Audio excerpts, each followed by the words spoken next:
with a whole lot of truth. The Remedy Revolution is here for you.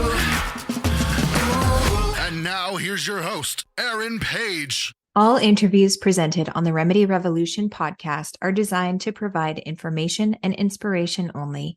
Guests of the podcast may present opinions and anecdotes which are solely their own. And as always, before beginning any treatment protocol, please consult with your preferred medical provider. Hey everyone, welcome to the Revolution. Today's guest is someone who I have been very excited to speak with. He's somebody who's been involved in this movement of, let's say, medical freedom for quite some time. And he's been very instrumental with the Children's Health Defense with Robert Kennedy Jr. And he's also just co-authored a book called Vax-Unvax, Let the Science Speak. So it is my privilege to bring on Dr. Brian Hooker. Brian, it is such a pleasure to have you. Thank you so much for being here. Well, thank you, Aaron. It's a privilege to be on your show. You're doing such wonderful work. So keep up the good work. But no, I've been excited to be on this show, and I'm looking forward to our conversation. Absolutely. So before we kind of get into the book and all of that, can you please tell us a little bit about, I always say people don't come into this space lightly. We usually actually are dragged kicking and screaming. And so can you give us a little bit of insight into your background and why you started this journey, both personally as well as professionally? Well, I was just minding my own business as a scientific researcher. I have a PhD in biochemical engineering, and I've worked sort of in biotech and research for the past 35 years or so. And lo and behold, my wife and I decided to have a son. And, I grew up in a very, very pro-vaccine family. My mom, who is one of my biggest fans now, was actually in charge of all of the vaccinations that were distributed in one of the larger counties in Southern California. And so, quite frankly, I didn't even know that vaccine injury was a thing when we started to vaccinate my son. And he received his first vaccine at 2 weeks, the hepatitis B vaccine. Didn't question it, didn't do research except for, all the wrong books that talked about how safe and effective vaccines were. And then lo and behold, at his 15-month well baby checkup, it was time for his vaccines. We knew he was sick. He had an ear infection. And in fact, it had been diagnosed that same day from an ear, nose, throat practitioner. And so we asked the nurse practitioner who was there for his well baby checkup, is it okay to vaccinate him? He's sick. He's not well. He's taking an antibiotic. And she said, we do this all the time. It's not a problem. And so he ended up getting the Hib vaccine, the DTaP vaccine, and the oral polio vaccine, the live virus, the drops, while he had an active ear infection. And that really was his toxic tipping point. He fevered after that point for about 18 days. Just consistent fever. And we did all the wrong things. We controlled it with Tylenol. And then his fever spiked at day 18 at between 102 and 103. And then all of a sudden, he recovered from the fever, but he had lost all of these skills that he had acquired. He no longer had language. And up to that point, he had about 10 words that he was using frequently and, was gesturing, waving, joint attention span, all the things that you look for in a 12 to 15-month-old, then were lost. And it happened very, very quickly, almost overnight, to the point where his next well baby checkup at 18 months, fortunately, he was no longer vaccinated, but he was diagnosed with autism at his 18-month well baby checkup. And so I was very, very concerned. That started my journey. At first, I was floored that there was actually mercury in those vaccines. And so I kind of, focused in on that. Why why, and my son was also very mercury toxic when we tested him. And so I started pinging CDC researchers by phone, by email. I knew they were studying the issue. I knew that the studies were incomplete, but I knew that the data that they were showing were dubious, that there were problems with the statistics that they were doing. And so this started this sort of 20-year quest in starting to investigate the CDC, looking at the FDA, and then also doing my own research regarding vaccines and different disorders, including neurodevelopmental disorders, and finding really, really strong links that the federal officials were denying. So that had to have been a truly eye-opening experience. And I can only imagine, I mean, I speak to parents all the time who have very similar stories, but, I think it's even harder when you're of the mind that, vaccines are safe and effective, and that these mantras that we've been told from day one are true and are based in solid science. So take me back to that initial realization for you. What was that like? I remember seeing an integrative physician. We tried several different practitioners, physicians. The first practitioner that we saw after my son's autism diagnosis told my wife and I to go on a cruise and, basically forget about our son. We were floored. Of course, in any parent's mind, that's the last thing you want to do. And so it was very, we felt like he was being cast aside, but we found an integrative physician very early on and had done testing of mercury levels in his hair and urine. And his hair mercury was off the charts, absolutely so high that it was considered a toxic waste. I mean, this hair trimmings that we sent in were basically above the toxicity limit for considering a substance toxic. So I'll never forget the day that we got the results back. We saw that his hair was highly mercury toxic, that he was hyperaccumulating other metals. And, I just sort of crumpled on the floor and cried. It was so devastating. But I was thankful that, we were able to start to remediate and start to heal him biomedically very, very early on. And so sort of a two-pronged learning curve. One was, what do we do now for our son? And the other was, why in the heck did this happen in the first place? Why, and we were meeting families online. I mean, there was more rudimentary internet back then, but there were at least Yahoo chat groups that you could go into, and you could start to find other parents who had gone through the same thing. And so, once we heard this story more consistently, then that sort of helped start our journey. Yeah, absolutely. And I do think, I always credit a group that I started on Facebook about 10 years ago, when my son was first diagnosed with pandas, because there was virtually no information out there. The doctors didn't know how to help, so it really does take this group of parents, concerned parents that are, active and, really seeking true answers to be able to help their kids. So, I commend you for doing that, for seeking out those answers. I think that those are the kids that really do very well, that end up thriving into adulthood, and that we're really able to see significant biomedical changes in the, many of them, not all, of course, Right. but in many of these kids, it's when the parents are really involved and active in that healing that it does really make a huge difference. So bringing it forward to this Vax-Unvax book, you and Bobby Kennedy were actively seeking out any kind of data that you could get your hands on, comparing vaccinated populations versus unvaccinated populations, whether that was overtly or just as a result of, the parameters of the studies. And so when you started looking at these things, being that you had this 20-year history, was there anything that really stood out to you as shocking or surprising? One of the things that we focused in on very early, and we started this quest back in 2019, and I wanted to look at the entire vaccination schedule. Obviously that from a personal perspective, that was something that had affected my family.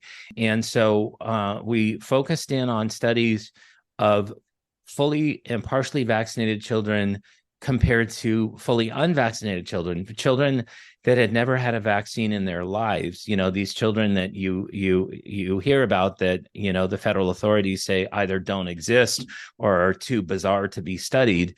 Well, there are studies out there, and we found at least 10 studies that considered the effects of the entire vaccination schedule. And unvaccinated children were much healthier. And even by the CDC's own admission, we even found a CDC study that compared the levels of aluminum in infant vaccines prior to age 2. And it was almost like a surrogate for the vaccine schedule, because those that got lower levels of aluminum got less vaccines, and those that got higher levels of aluminum got more vaccines. And then they tied it to childhood asthma and showed a strong definitive link to childhood asthma. And they didn't even have a zero exposure. They didn't even look at fully unvaccinated children. And so it wasn't just, people, it wasn't, the anti-vaccine choir or whatever that was talking about this. These were mainstream researchers showing that unvaccinated children, in terms of chronic disorders, neurological disorders, even infectious diseases like ear infections and pneumonia, these children were much healthier. So how do they rectify that, say, in the conclusion of those papers? I talked with Dr. Pierre Corey about some of the various papers that essentially, you would read through the data, and the data just really didn't support the conclusion. And so when you're looking at some of these papers, what was the workaround? How did they come to these conclusions and spin them in a positive light, or did they? Well, some preposterous stories were spun. These tales, there are several papers that were produced directly by CDC scientists that are in the book where we mined the data. We didn't support their conclusions because their data and their own results weren't supporting their conclusions. But, there would be these tales of, there was one study done by Frank DeStefano, who used to be the head of the Immunization Safety Office in the CDC, where they found that the timing of the MMR was associated with autism. And it's clear as day. I mean, it's clear and statistically significant. And what they said was, oh, well, these children got diagnosed with autism early, and so they had to get their vaccines early to go to special ed preschool. And there was no requirement at the time in Atlanta for special ed preschool for them to get their MMR vaccines on time. And typically, it made no sense. Typically, these children were diagnosed with autism at 42 months of age. And so this was far beyond their window of testing the timing of the MMR vaccine. So, so they come up with this flimsy little tale that says, well, there was a significant relationship, but because of something else, and vaccines are still safe and effective. But it's akin to just basically waving your magic wand and making that statistical relationship go away. Yeah, I find it so interesting, the amount of mental gymnastics that they have to go through in some cases to kind of tease out the data and make it look more favorable. So what was the most egregious thing that you found in some of these more flimsy scientific studies? Well, one of the things that really, really stood out was the effects of the COVID-19 vaccine on pregnancy and fertility. I did not expect to find a lot of studies on the COVID-19 vaccine in general because it had been newly introduced. I mean, we were in the process of writing the book during the pandemic. And so, but there were a lot of studies that showed an increase in miscarriage rate, an increase in, premature pregnancies, low birth weight. Also, there was one particular study that showed an increase in fertility disorders. that were associated with individuals that got the vaccine prior to conception. And then, we looked also at the CDC's own database, the VAERS database, the Vaccine Adverse Events Reporting System, and the number of fertility disorders associated with a COVID-19 shot. And this was data that we got in 2023, probably late summer 2023. The number of fertility disorders reported due to COVID-19 vaccines were 10 times higher than all the rest of the vaccines put together for the entire 32-year history of the VAERS database. And so, we looked at that. We looked at the rates of miscarriages. Miscarriages were about 4 times higher for the COVID vaccine compared to the rest of the vaccine schedule. And that, to me, was the most egregious, because that vaccine was really, really pushed on pregnant women. And it was a 2-dose series. And some pregnant women got as many as 3 doses because they get the 2-dose series of the mRNA vaccine plus a booster later on during pregnancy. And so, but yet it was never tested, never FDA approved for pregnant women, which none of the vaccines in the schedule, none of the prenatal vaccines in the schedule are tested on pregnant women. And so, to me, it was dubious, it was duplicitous, it was so egregious that they would foist that on pregnant women. And then the first study that CDC came out with that said that the vaccine was safe for pregnant women actually had a 3-month duration. Last I checked, women were pregnant for 9 to 10 months, 40 weeks. And so you can't really do a 3-month study on and evaluate pregnancy and look at the effects of the COVID-19 vaccine. They had foregone conclusions that, we're going to prove that this is safe and effective regardless of what the data show. And they just came up with this trumped up study. Yeah, absolutely. And, from my understanding, there's a history of foisting, flu vaccines, for example, on pregnant women, despite there being very little data on to support any of that. But I've also just recently read, and you can correct me if I'm wrong, that infant mortality is now at the highest rate that it has been in, I don't know. I mean, some historically significant period of time. I don't recall the exact data, but so is that something that you were seeing, or is it just merely that they just didn't even follow these women long enough to get the data on the outcomes? Well, there indeed is a spike in infant mortality, and I'm glad that more and more individuals are voting with their feet against these boosters. If you look at the uptake of the latest booster, it's absolutely abysmal. It's around 2 or 3%. And that's great. That's really great that these people are, people are starting to wake up and looking at this sort of endless road of boosters, which is killing their innate immune system. It's been shown over and over again to cause innate immune suppression. And the United States started out with the worst infant mortality rate of all developed nations in the world. So we started out, that was our baseline, and infant mortality numbers have increased since the rollout of the vaccine and since the campaign to get as many pregnant women vaccinated as possible. And so, we were the worst of the worst already. And it's actually, it's the situation has become more dire. Yeah, it's just pretty unbelievable.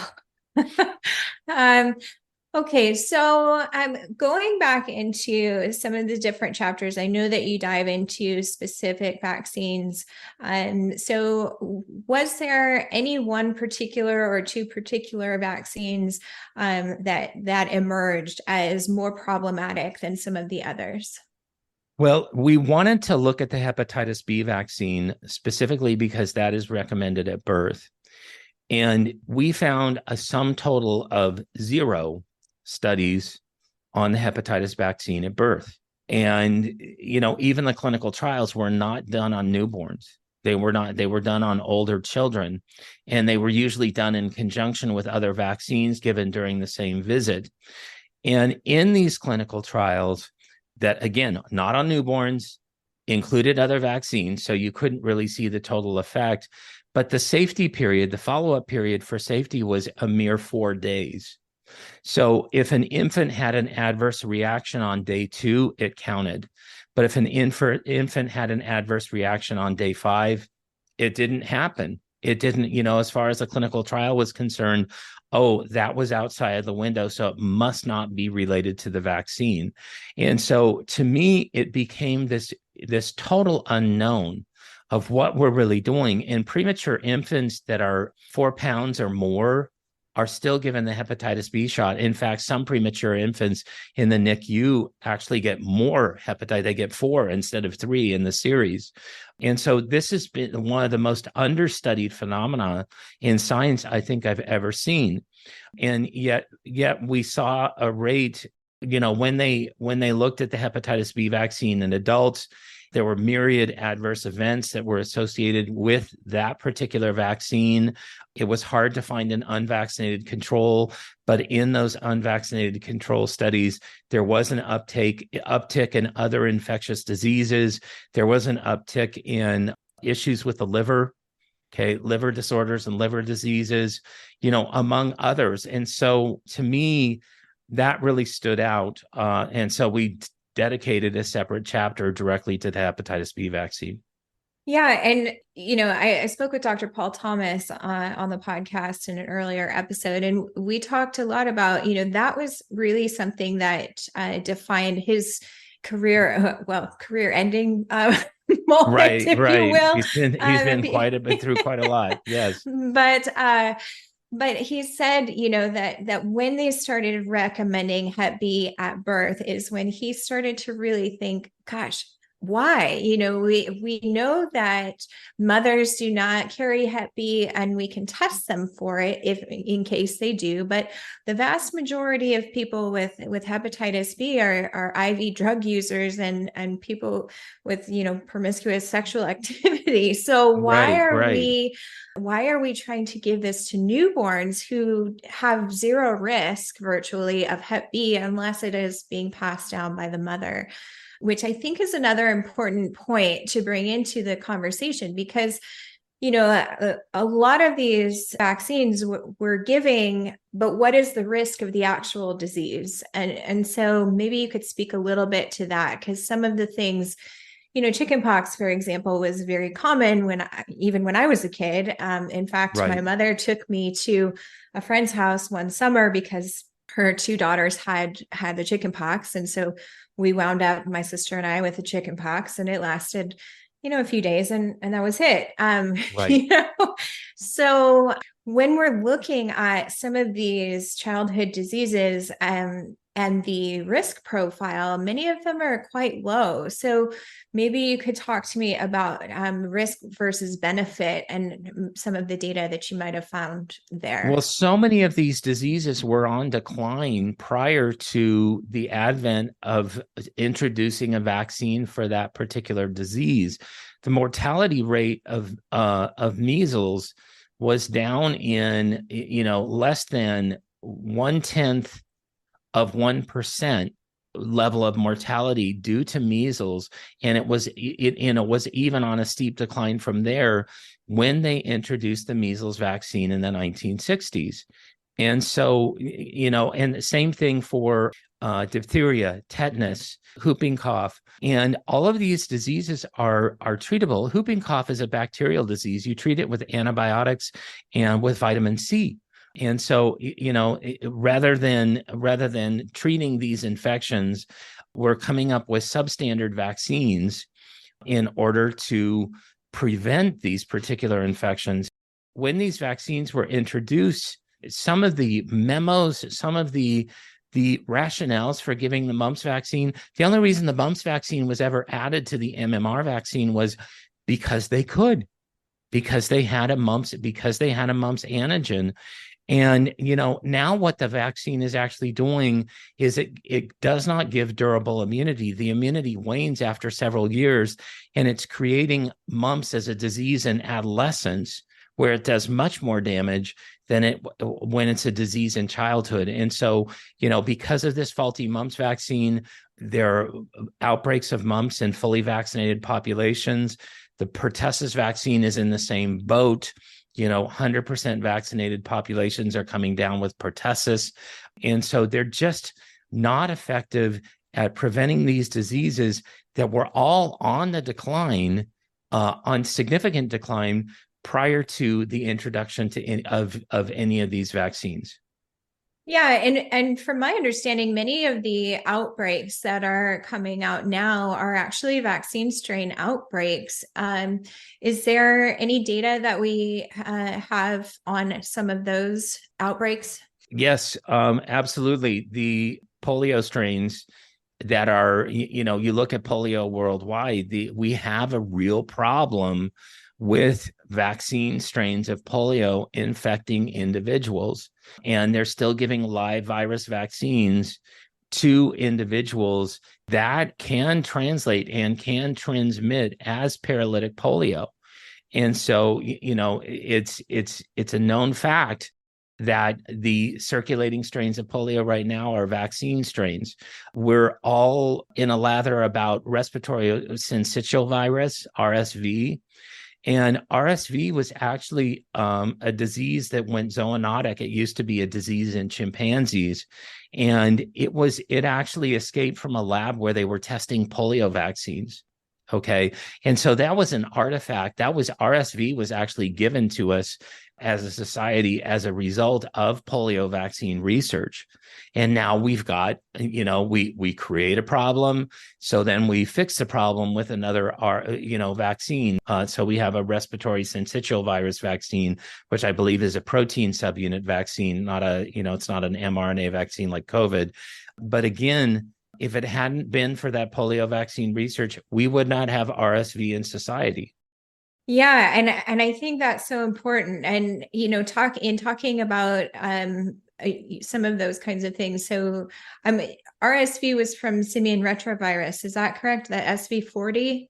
RSV sort of came along co-current with SV40. Okay. SV40 was a contaminant in the polio vaccine, right? That was distributed. Almost all of society probably carries some version of SV40 because of massive polio vaccination campaigns. I got the live virus vaccine when I was a kid. It was a sugar cube. I was excited for that day because I got to eat a sugar cube. Right. But yeah, so SV40 is ubiquitous in society, and it's oncogenic. It's oncogenic. Yeah. RSV came out of a sort of a separate issue, but it was sort of the same type of vaccine research. And if it hadn't have been for the way that they had colonized those chimpanzees and had done the research on those chimpanzees, then it never would have gone zoonotic and it never would have escaped from the laboratory. Yeah, it's unbelievable to me, the practices that are allowed. Absolutely. It did not have to happen, and people don't know that about respiratory syncytial virus, that it was essentially a lab leak, a lab escape. We talk about lab leaks with COVID-19 and, and so forth, and, how that had come about, and other lab leaks that have led to, smaller epidemics. But one of the original lab leaks was RSV. Was that due to some gain of function type research, or no, it was just a zoonotic infection. Zoonotic means that it transmit from animals to humans. Sure. And it was an infection that was able to mutate through several chimpanzees and then ended up infecting a human that worked into the laboratory. And then that human passed it on to other individuals, not knowing that they were sick. Yeah. So bringing it now into this era of COVID-19 vaccination, lab leaks, and all of these varying conversations that really come together, I found it much easier to have the vaccine conversations. In fact, last night, I went to Zumba class, and a woman there who had been wearing a heart monitor said to me, "Oh, well, I wore the heart monitor for a couple of weeks, so I wasn't here." And I said, "Oh, well, what was going on with your heart?" And she said, well, frankly, I think it had to do with the vaccine. Oh And my. those are the kinds of conversations that I don't think ever would have come up, several years ago when I first started having these conversations. It was a very delicate topic. So have you found it a little bit easier to communicate, say, with people in politics, in the science fields? Are people a little bit more open to conversations? Absolutely. More and more people are stepping forward. And if you look at the vaccine uptake rate, almost 30% of the population of the United States didn't get the COVID-19 shot. And so, they're now considered anti-vaxxers because they didn't get the COVID-19 vaccine, and they're being lumped into that. And so, all of these individuals are very, very open. And so many people have been injured by this vaccine. If you look at VAERS reports, there are over 1 million VAERS reports in the United States due to the COVID-19 shot. And over, depending on how you look at the statistics, over 30,000 deaths associated with the vaccine. And we know that reporting system is very, very underreported. So nobody is getting a pass. Nobody is escaping the fact that they know somebody that was damaged by the COVID-19 shot, or they were damaged by the COVID-19 shot themselves. So that has created this sort of seedbed for conversation, family members that I've never been able to talk to about this, and they know where I stand. They know where I am on social media. Now all of a sudden we're able to have these conversations, and they have an open mind, and that it's prying the door open to talk about the rest of the vaccination schedule. And that to me is very, very encouraging, because we've been studying this all along. And so many people are waking up and having the epiphany that no, we cannot trust the vaccination schedule. And to me, that is saving lives. That is absolutely saving lives. And from my research and from Mr. Kennedy's research in the book, we're creating more healthy children. Yeah, absolutely. And so what are some of the key takeaways from some of the data specifically on the COVID-19 vaccine? What are you seeing emerging in the data as potential issues that people are experiencing now?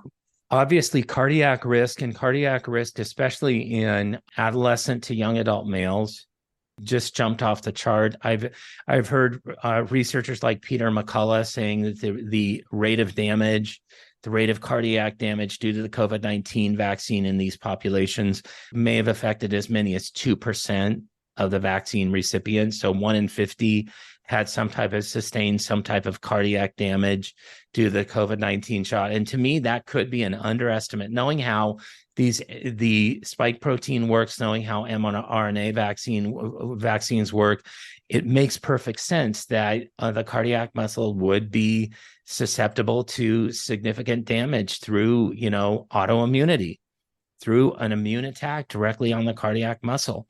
And so seeing this, to me, is from a mechanistic standpoint, is almost predictable. Other diseases, paralytic diseases like Bell's palsy, Guillain-Barré syndrome, other types of neuropathy, POTS, all have been associated with the COVID-19 vaccine. And this research hooked me up with Brianne Drezen and the organization React-19. And, she is directly a victim of the COVID-19 vaccine, and talk about neuropathy and myopathy and all of the, issues that she's going through personally. It's being echoed in the literature. Something new that is on the forefront is the advent of these turbo cancers. There isn't a whole lot of epidemiology on the incidence of cancer, but there are so many case studies showing individuals developing lymphoma mere days after getting vaccines, 1 week, 2 weeks after getting vaccination, going back to the doctor with, swollen lymph nodes, and then those swollen lymph nodes becoming nodules because they were cancerous. And so, the advent of turbo cancers and actually suppressing, through innate immune suppression, which repeated boosters of these vaccines is causing, suppressing the innate immune system, which is the cancer surveillance system. That's how cancer surveillance is done. And so if you have viruses lying in wait, like SV40, which we now know is a contaminant of the COVID-19 shot, if you have these viruses lying in wait, normally the body would be able to eliminate the viruses because of the innate immune system. But with the innate immune system suppressed, then these viruses can become oncogenic and can stimulate either existing cancers that were in remission, or they can create new cancers. And I think, I haven't seen sort of all cause data yet. I haven't seen, the overall cancer rates in the United States, but these case reports just jump off the page. Yeah. And so looking at those who are getting repeated boosters, is there, I know there is, but for our listeners, is there a detriment to continuing to do the boosters? And are the people who say got the first two in the series experiencing issues at the same rate that perhaps people that are continuing to get the boosters are? Well, the Cleveland Clinic, of all places, I mean, this is a prestigious mainstream medical institution, came up with a study that showed the more boosters you got, the more likely you were to get COVID-19. And the likelihood was upwards. Say if you had received a total of 5 shots or more, so 2 vaccines plus 3 boosters or more, your likelihood of getting COVID-19 was 3 times higher than somebody who had never gotten a vaccine. And so, what's the point? First of all, it's not working. It's actually making the situation worse because you are suppressing the innate immune system. And then on top of that, whenever you introduce mRNA, exogenous or foreign mRNA into cells, it tends to downregulate the innate immune system. And so every time you get that booster, then you're actually downregulating that presence of mRNA, which is modified messenger RNA. It's not just regular, it's modified, so it stays in the body longer. Then that is suppressing your innate immune system for as long as that messenger RNA is present in the cells. And so it's very, it's a very, very risky business. And again, I'm encouraged that the booster uptake rate is getting lower and lower. Yeah, as a homeopath, I am actually seeing people come in. I see primarily pediatric patients, kids that are coming to me with OCD, with PANS PANDAS, with increase in autism symptoms, and some of those, particularly those that I've seen who've been vaccinated, come back with an antibody test in the 18,000 range. Versus, people that perhaps never got the vaccine and they may have had COVID, and I might see somewhere about 100 in the antibody range. But it's pretty insane to me that there's such a disparity between those. And even some of the patients that I'm seeing who've been vaccinated but have never had symptomatic COVID, and yet they have these antibody levels that are just off the charts. Is that something that you've seen in any of the data? It's not something I've seen directly in the data. I haven't, and it's kind of for lack of looking. I focused more on the sort of the disease outcome rather than the antibody titers. But it makes perfect sense because by repeated boosting, you're focusing and fixating the immune system on one particular antigen that's associated with one particular pathogen, one particular part of one particular virus. And so when you focus the immune system on something so heavily and so strong, the rest of the surveillance system is downregulated. Okay, so other, maybe for that, maybe for alpha, the original or the original Wuhan strain, maybe they have great immunity.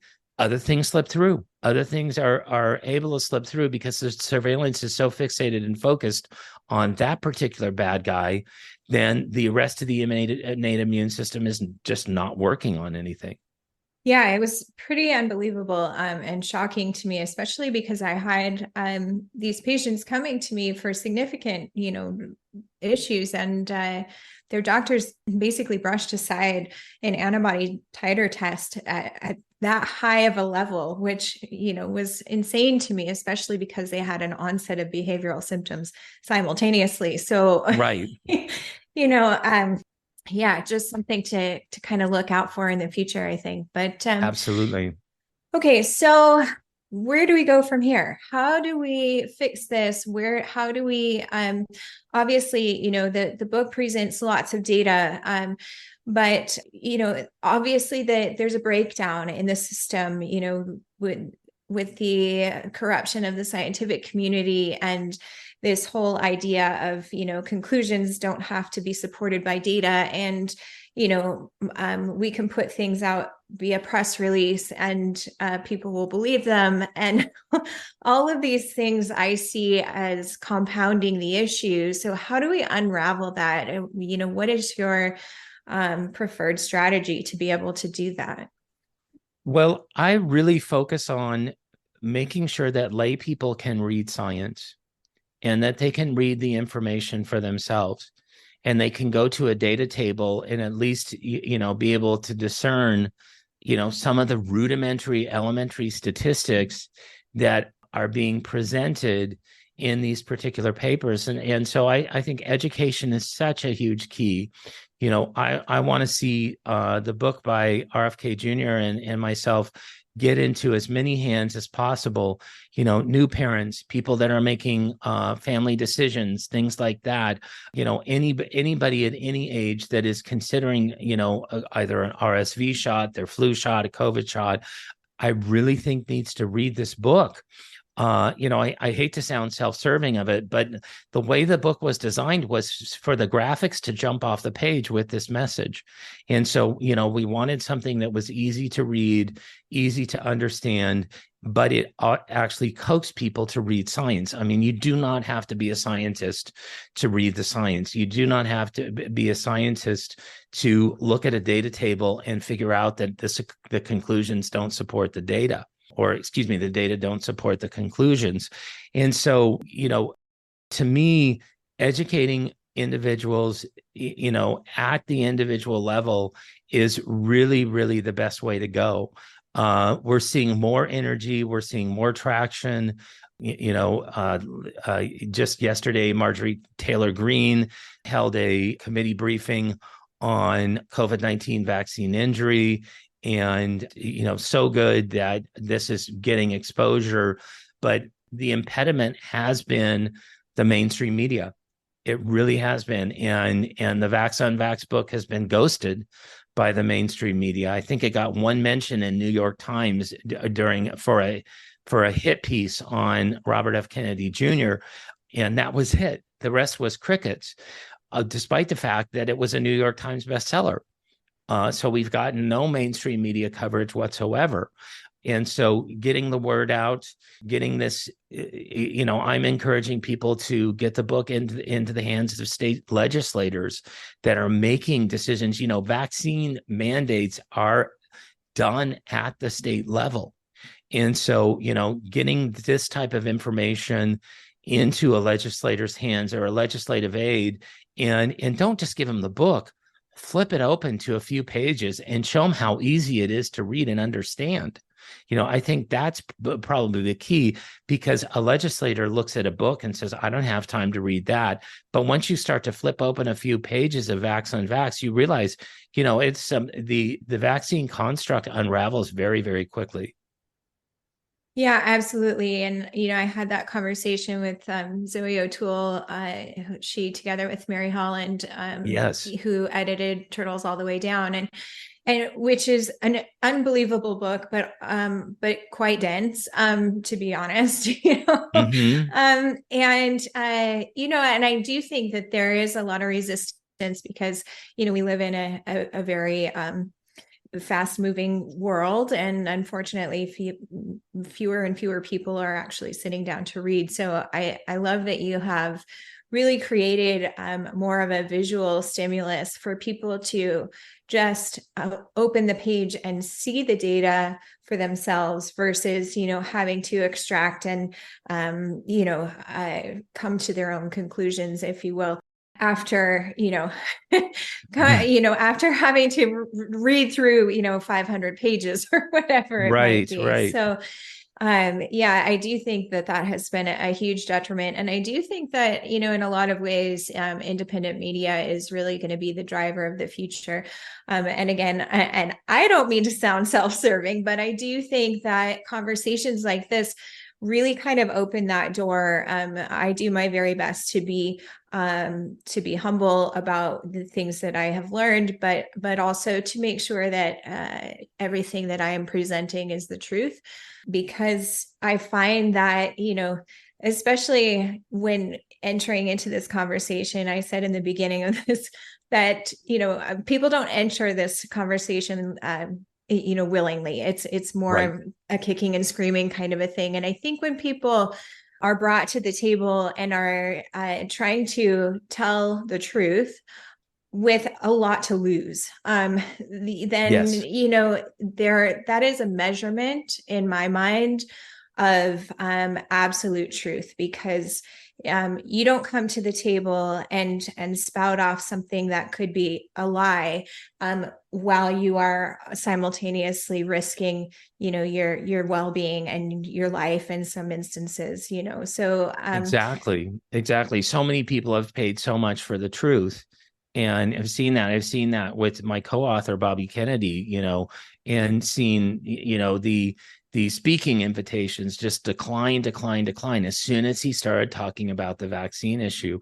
And so, he had everything to lose for this particular issue, not everything to gain, and yet he stuck by the truth. And so for him, he's my personal hero because of that, and because of everything that he risked by speaking out and speaking the truth. So I love your point. I think it's very astute that these people do not have anything to gain; they have everything to lose. Yeah, absolutely. So, Dr. Hooker, at the end of every single podcast, I ask all of my guests a series of 8 rapid fire questions. They're Wonderful. just designed to get people interested in who you are as a human being and a little bit beyond the data, if you will. That sounds great. All right. So here we go. Number 1, if you could choose only one natural remedy for the rest of your life, what would it be? One natural remedy for the rest of my life. Oh my goodness, these are hard questions. Oh my goodness. Absolutely. I'm trying to think of one natural remedy for the rest of my life. You know what I would do is a tablespoon of organic sauerkraut every day. Nice. That would be all those probiotics. my trillion organisms to populate a natural probiotic to populate my gut flora. Okay. Awesome. So a tablespoon, all it takes is 1 table. If you don't like sauerkraut, there are alternatives, but 1 tablespoon of organic fermented food. Awesome. I love sauerkraut. Me too. Right. Me too. I do. Tell us something most people don't know about you. I took dance in college. And so when I teach at the university, I actually, in order to, to sort of expand my students' attention span, every class period, we take a dance break and we learn a new dance from the 1960s. That's awesome. So they by the end of the semester, they know about 20 new dances. That's perfect. We all need to dance more. So this actually goes along very well with that last answer. So if I were to compile a playlist of happy music, what song would you suggest be added? Oh my goodness. What song would I just, a happy playlist of music? There is a happy playlist. There's a Christian rock band named Mercy Me. So good. If you're into that kind of stuff, Mercy Me is really, really there. And they have a song called The Happy Dance. That I would love be on the it. playlist. Yes. Awesome. Number 4, what is your favorite guilty pleasure? Oh my goodness, my favorite guilty pleasure. My favorite guilty pleasure is, yeah, and this is really horrible, but any organic salty snack I can get my hand on. I don't know. Some people they have the sweet tooth. No, I got the salt tooth. Yeah, absolutely. Potato chips all the way. Yeah, exactly. All right. What is the most influential book you've ever read? I think the title of the book was by my co-author Robert F. Kennedy Jr. Two books. I'm going to pick two, which is probably a little overindulgent. The first book was Lessons from My Childhood by Robert F. Kennedy Jr. Such a good read, all about his family, all about his uncle, all about his dad. So good. And the other one he wrote is a children's book about St. Francis of Assisi. Interesting. I didn't know that. So very cool. What does the word revolution mean to you? As I'm teaching physics this year, a revolution is one trip around the sun.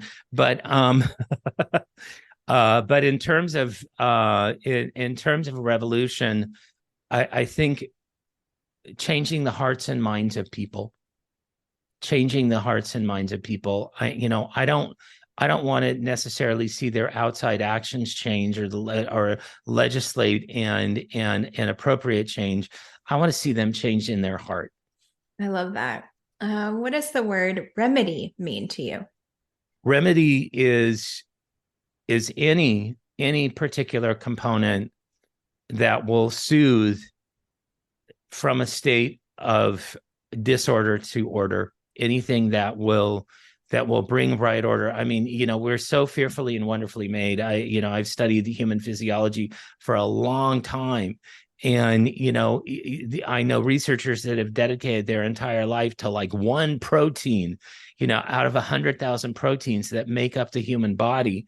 And so anything that can restore that order and can bring the body into proper function and allow the body to come into proper function, that's a remedy. Absolutely. And if you could impart one piece of wisdom onto our listeners, what would that be? One piece of wisdom, I think that you need to start every day and look up and say, God, what do you want me to accomplish today? What do you want me to accomplish today? Surrender is so unnatural, but it's such a wonderful place. It's such a wonderful place because you do not have to wonder about what you're going to do and what you're going to accomplish. You just put yourself in that position of surrender and then ask God, what is it that you want me to accomplish today? And I hate to say this, but I stole that from my co-author Robert F. Kennedy Jr. So. Well, he's a noble mentor for sure. Absolutely. Wonderful. Well, it has been a pleasure, Dr. Hooker. Where can people find the book, Vax-Unvax, Let the Science Speak? The best way to find the book is to go to childrenshealthdefense.org, scroll down, and then there's a tab for the book where you can get more information on where to order the book. The book is available at Amazon.com and BarnesandNoble.com. Normal book distributors, it might be in your local bookstore. It might be easier to order it. And also from Skyhorse.com, Skyhorsepublishing.com, their website. Perfect. Thank you so much. It has been a pleasure, Dr. Hooker. Thank you all for listening, and we will see you next week.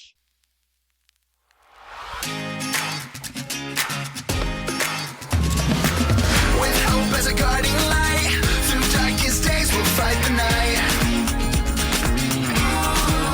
With a whole lot of passion, with a whole lot of truth, Remedy Revolution is here for you.